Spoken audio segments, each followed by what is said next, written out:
ભાજપના યુવા નેતા છે કે યુવરાજસિંહ તેઓ કહી રહ્યા છે કે તેઓની જે કહી શકાય કે પોલ ટેસ્ટ છે તે આપવા તૈયાર છે, પરંતુ લેખિતની જે ફિઝિકલ એક્ઝામ છે તે આપવા માટેની તૈયારી કરવામાં આવી રહી નથી। મહત્ત્વની વાત છે કે જ્યારે આ પ્રકારે જ્યારે પોલ ટેસ્ટ લેવાની વાત હોય ત્યારે તેઓ તૈયાર છે, પરંતુ જે ફિઝિકલ પરીક્ષા જે છે તે આપવા માટે તૈયાર નથી, કારણ કે અગાઉ પણ સરકારની અનેક પરીક્ષાઓની અંદર આ જ પ્રકારના પોલમપોલ થયા હતા અને તે જ માંગને લઈને અત્યારે યુવરાજસિંહ જે છે તે ફિઝિકલ ટેસ્ટ આપવાની ના પાડી રહ્યા છે। જી જયંતિ, જરા યુવરાજસિંહને આપો અને કહો કે હવે શું, કારણ કે જે રીતની તારીખ જાહેર થઈ ગઈ છે 7મી જાન્યુઆરી તો લેખિત પરીક્ષા છે, પોલ ટેસ્ટ જાહેર થઈ ગયો છે, તો સરકારે તો પોતાની મંશા જાહેર કરી દીધી છે, તમારી પાસે કોઈ ઓપ્શન નથી પરીક્ષા આપવા સિવાય।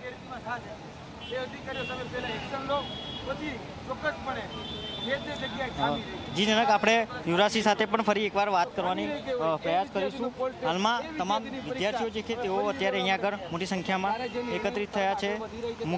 મુખ્યત્વે જ્યારે સરકાર દ્વારા જે નિર્ણય લેવામાં આવ્યો છે તેનો ઉગ્ર વિરોધ જે છે તે અત્યારે હાલમાં તો તમામ ઉમેદવારો કહી શકાય કે યુવરાજસિંહની આજુબાજુના જે વિદ્યાર્થીઓ છે એમને પણ જયંતિ જરા પૂછો। મૂળ વાત જે છે કે અત્યારે હાલમાં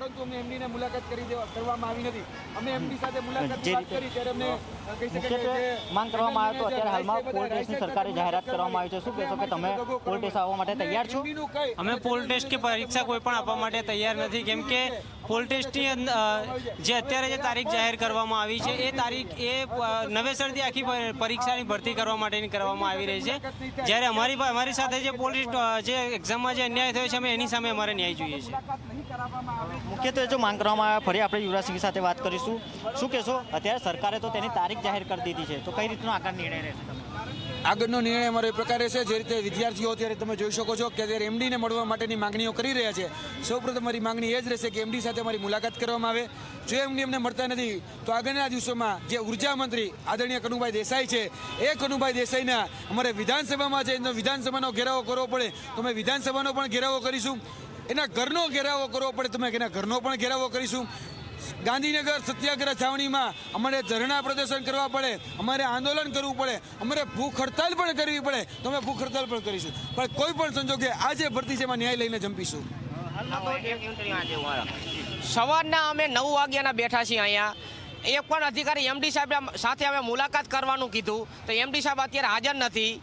HR સાહેબે સાથે વાતચીત કરી તો એમને કંઈ અમને જવાબ સંતોષકારક આપ્યો નથી। સવારના અમે 1224 વ્યક્તિ ભૂખા તરસ્યા અત્યારે બેઠા છીએ, તો સરકાર આમાં કંઈક વિચારણા કરે જલ્દીના જલ્દી, અને નવી ભરતી જે પણ અત્યારે પોલ ટેસ્ટ લેવામાં 28-29 તારીખ આપી દેવામાં આવી છે એ સંપૂર્ણપણે અત્યારે તાત્કાલિક નાબૂદ કરવા માંગ છે અમારી।